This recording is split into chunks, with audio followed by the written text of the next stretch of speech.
After 107 days and countless setbacks, BP says they have finally reached a milestone trying to permanently cap the well in the Gulf. CBS News correspondent Don Teague is in Grand Isle, Louisiana with the latest. Don, good morning.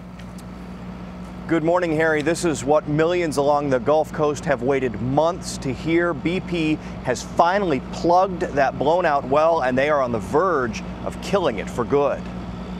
Overnight, BP announced the well, quote, appears to have reached a static condition. The static kill operation, in which engineers pump heavy drilling mud into the well, forcing the oil back into its reservoir, began at 3 o'clock Tuesday and then was stopped after 8 hours. The well effectively sealed.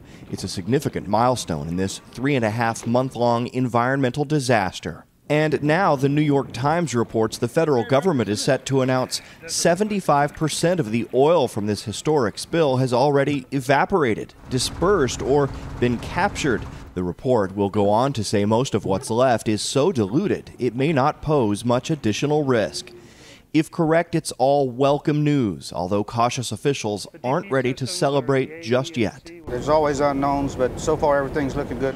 The well is being monitored, and more mud may or may not be pumped depending on whether it remains static. And later this month, they will still tap into the well with a relief well to inject even more cement, ensuring a permanent seal.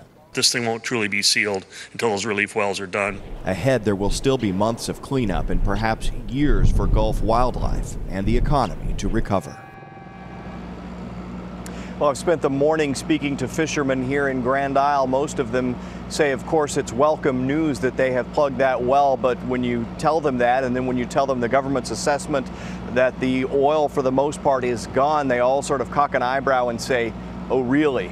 There's a long way to go before you regain their trust here, and they believe that good news has finally arrived on the Louisiana coast. Harry? Don Teague in Grand Isle, Louisiana. Thank you.